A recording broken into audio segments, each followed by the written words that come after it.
두 번째, 헌재를 한동훈 대행이 네. 빨리 임명해주면은 아하. 완전체로 심의를 한다. 한덕수 대행이 예. 예.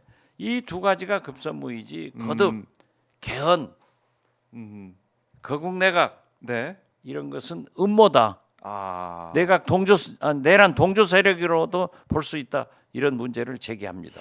그러니까 저도 이제 의원님께서 거국내각 총리 제안 받았다라는 얘기 듣고 깜짝 놀랐거든요.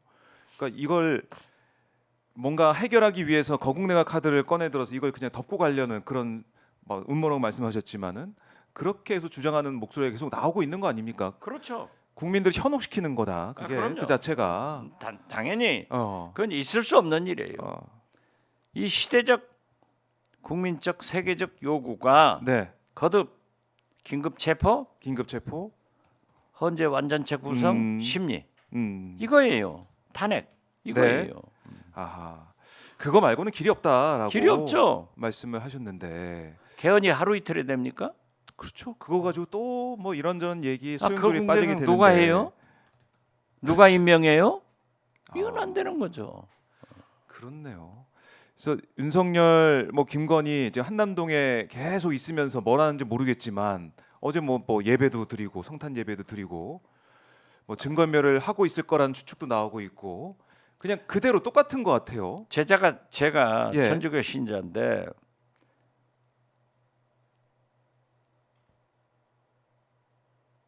내 죄를 사해달라고 다 기도하죠. 하느님의 어린 양, 세상의 죄를 없애주는 주님. 네. 이걸 제일 좋아해요. 하느님의 어린 양, 세상의 죄를 없애시는 주님. 그런데 내가 성당에 가서 그랬다니까요. 네. 절대 윤석열, 윤건희는 죄를 없애지 말라고 벌을 받아야 된다고. 자기들이 반성하고 회개해야 용서해 주라고. 네. 그 노래를 부르시면서 갑자기 용서하면 안 된다. 안 되죠. 그 정도로 어제 마산교구 신부님인가 예. 강론하시면서 지랄 발광하는 게. 네. 그러니까 그 큰 성당에 모여 있는 신자들이 박수를 치더라고요. 이것이 국민적 요구 아니냐 이거죠. 시대적 요구고. 네. 그런데 이걸 하지 않고 개헌, 거국내각 이런 걸 호도하면 안 돼요. 그래요. 호도하지 말고 거기에 그렇죠. 현혹되면 안 된다. 그럼요. 라고 단호하게 말씀해 주셨는데 음모다. 음모다. 거듭 주장을 합니다. 네. 그런데 일각에서는 그런 것 같아요. 아니 이렇게 되다간 국무위원들 다 탄핵시키고 그러면은 나라 운영은 누가 하느냐. 한덕수 다음에 한덕수 탄핵되면은 최상목 경제부총리가 오는데 제대로 정부를 통과할 수가 있겠느냐. 이런 일각의 우려는 어떻게 보십니까? 그런 우려가 당연하죠. 그렇기 때문에 윤석열 대통령 탄핵 전 법무부 장관, 경찰청장과 한덕수 3인 탄핵을 하자 원래는 그렇게 했을 때 우리 민주당에서 있었는데. 저부터 반대했어요. 우리가 국민 보고 정치하는데 대통령이 탄핵되면은 우리 국민들은 대행이 네. 국무총리 아니냐. 그런데 경제부총리로 내려가면은 불안할 것이다. 하지 말자. 했던 거예요. 그렇게 했는데. 그래서 안 한 거 아니에요? 네. 국민들이 다 잘했다. 또 주위에서도 그런 얘기를 들었어요. 네. 자, 엊그제 임명하지 않는다, 탄핵한다 하고 국회에다 나왔을 공을 때도 넘기고. 지도부에서 잘 결정했더라고요. 저도 그 얘기를 했어요. 네. 아침에 이제는 안 된다. 지금은 헌법재판관 후보자 인사청문회 중이지 청문 보고서 채택도 안 되고 네. 본회의에서 인준도 안 되기 때문에 요건이 안 된다. 한덕수 대행이 임명할 요건이 안 되기 때문에 네. 우리가 절차적 민주주의를 지키자. 그렇기 때문에 인사청문회 청문 보고서 채택하고 네. 그리고 국회 본회의에서 인준되면은 그때 촉구를 해가지고 안 한다고 하면은 칼을 뺄 수밖에 없지 않냐. 저도 지금 현재도 그런 생각입니다. 그래서 오늘이 어떻게 보면 제일 뭐 중요한 시간이고 오늘 이제 본회의 이후에 한덕수의 결정이 그렇죠. 제일 중요한 이 지금 분수령이 된다라고 볼 수가 그럼요. 있는데 어떻습니까? 어떻게 좀 예상하세요? 한덕수 총리의 결정. 아까 모두에도 말씀드렸지만은 이 문제에 대해서는 법적, 관례적, 심지어 최고의 사법기관인 대법원, 헌법재판소에도 임명해야 된다. 법적 하자가 없어요. 네. 거기에다 황교안 관례도 있기 때문에 저는 임명하리라고 봅니다. 임명할 예. 거라고 보세요? 그렇게 기대를 하고 있고 예. 제가 알고 있는 한덕수 대행은 그러한 합리성을 가지고 있는 분인데 네. 자기가 윤석열 대통령과의 의리나 여러 가지를 생각해서 내란 특검이나 김건희 특검은 거부권 행사할 것 같아요. 그래요? 저는 거부권 행사하더라도 우리가 국회에서 다시 네. 재개의 즉 재투표할 수도 있고 또 발의도 할 수 있고 일단은 무엇보다도 네. 주술 속에서 살고 있는 윤석열을 체포해서 세상과 격리하면은 이 끈이 끊어진다. 내란이 종식되는 거다. 지금은 진행형이니까. 그리고 헌법재판소를 완전체로 만들어서 심리가 계속되면은 네. 급속히 혼란이 안정으로 간다. 지금 아. 가장 큰 문제가 우리 국민들 민생 경제 아니에요? 골목 상권, 그렇죠. 식당, 네. 뭐 연말 특수, 크리스마스 특수 하나도 없어졌어요. 그러나 이 문제도 결국 윤석열이 체포돼서 격리되고 네. 헌법재판소에서 심리가 완전체로 계속된다고 하면은 급속히 해결될 수 있다. 네. 이렇게 봅니다. 알겠습니다. 한덕수의 입장, 한덕수 대행의 입장을 뭐 오늘 내일 오전까지는 일단은 보는 상황이 될 것 같은데 그렇죠. 그걸 오늘 저녁 오늘 오늘 아마 제가 보면 예. 2시에 본회의를 본회의를 하니까 우선적으로 인준 표결을 할 거예요. 네. 그러면 4시, 바로. 5시쯤에는 국회 사무처에서 의장께서 우원식 의장께서 보내니까 네. 받으면은 윤석열 대통령은 외국 나가서도 전자 결제하신 분 아니에요. 자기 하고 싶은 것은. 그렇죠. 그러니까 한덕수 총리가 지체 없이 오늘 저녁 혹은 내일 오전 중까지는 해주지 않으면은 국가를 위해서 네. 시대적 요구에 부응하기 위해서 우리 야권은 또 칼을 빼지 않을 수 없다. 저는 그렇게 말씀드립니다. 알겠습니다. 자, 이제 타임 테이블이 이제 머릿속에 그려지는데 오늘이 뭐 중요한 날이 되겠고요. 근데 아까도 언급하신 것처럼 어제 윤석열 결국에는 공수처 수사, 공조본 수사에 안 나왔어요. 2차 소환도 이제 불응한 거죠. 나쁜 X죠. 나쁜 나쁜 X예요. 최근에 예.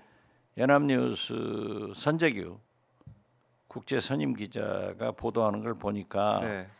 엊그제 사르코지 프랑스 네. 대통령도 전자팔찌 전체 2년간 가택연금 당하는 그런 형을 받았는데 앞으로 죄가 많아서 감옥 갈 것이다 하는 네. 보도를 보고 우리 대한민국도 어떻게 계속 대통령이 감옥으로 가는 이런 나라가 됐는가?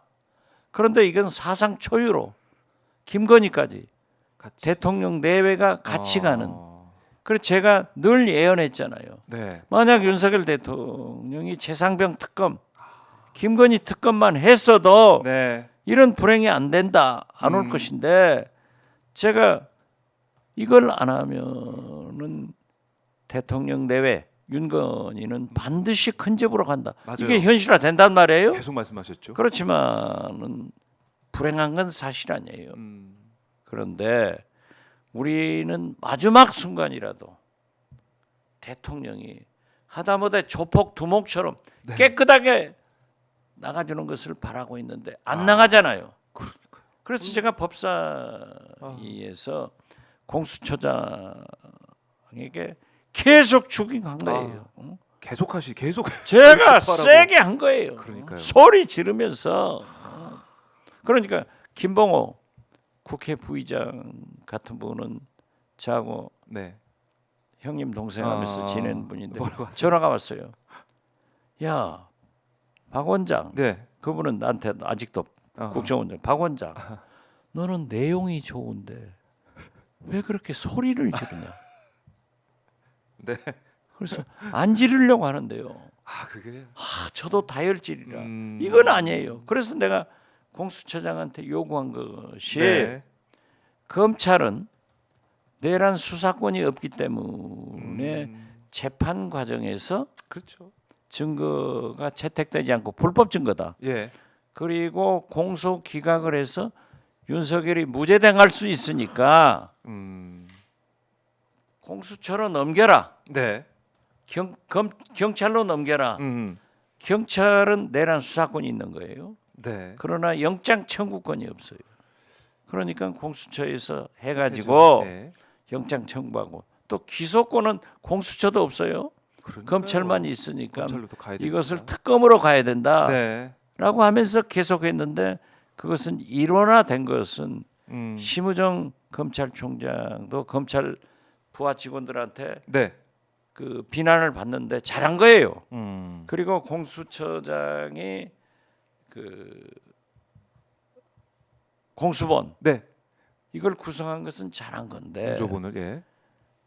경쟁적으로 수사했는데 지금 공수처가 왜 내란 프로세스 외환 우두머리까지 나왔는데 긴급 체포하지 않느냐? 네. 하겠습니다. 분명히 얘기했어요. 아하. 그런데 또 다른 소리에서 제가 네. 그 공수처장이 제 질문에 답변한 내 한 얘기를 동영상을 틀어줬어요. 저렇지 않냐? 그리고 엊그제 네. 그제 우리가 세게 했는데 거기서도 한다고 하더니 어제 또 뒤로 뭐 많은 절차가 남았다고 해서 그러니까요. 국민들 깜짝 제가 놀라- 아침에 예. 정청래 법사위원장 김승원 예. 법사위 간사한테 우리 민주당 네. 조국혁신당 법사위원들이 어. 공수처장을 항의 방문해서 예. 즉각 체포를 다시 한번 촉구하자. 음. 아마 그렇게 결정될 것 같아요. 그래요. 그러니까 국민들이 깜짝 놀란 게 뭐냐면 진짜 언급하신 것처럼 뭔가 절차가 남아 있다 그러면 결국 해를 넘겨가지고 계속 지켜보자는 거 아닙니까? 그럼 어떻게 국민들이 그걸 받아들이겠습니까? 제가요 예. 문재인 정부 국정원장을 하면서 공수처의 출범을 위해서 저도 나름대로 기여를 했습니다. 그렇지만은 공수처가 검사가 25명밖에 안 돼요. 이거 가지고는 1년에 큰 사건 하나나 둘밖에 못 한다. 수사 인력이 부족하니까 제대로 출범시키자. 예산도 인력도 주자. 했는데 그게 이제 출범이 중요하니까 개문 발차해 놓은 거 아니에요? 그래서 아쉬운 우리 부분입니다. 국회에서 예. 엊그제 법사위에서 공수처 증원 네. 이런 문제 법안을 네. 통과시켰습니다마는 그렇게 애정과 관심 검찰 개혁 차원에서 출범한 공수처가 저렇게 술에 술 탄 듯 물에 물 탄 듯 저 하는 거 보면은 딱해요. 딱할 정도다. 그렇지만 어떻게 하겠어요? 아. 저걸 다구쳐서 빨리 네. 내란 외환 수괴를 체포하도록 만드는 것이 우리 야당 네. 법사위원들의 책무다 그렇게 생각합니다.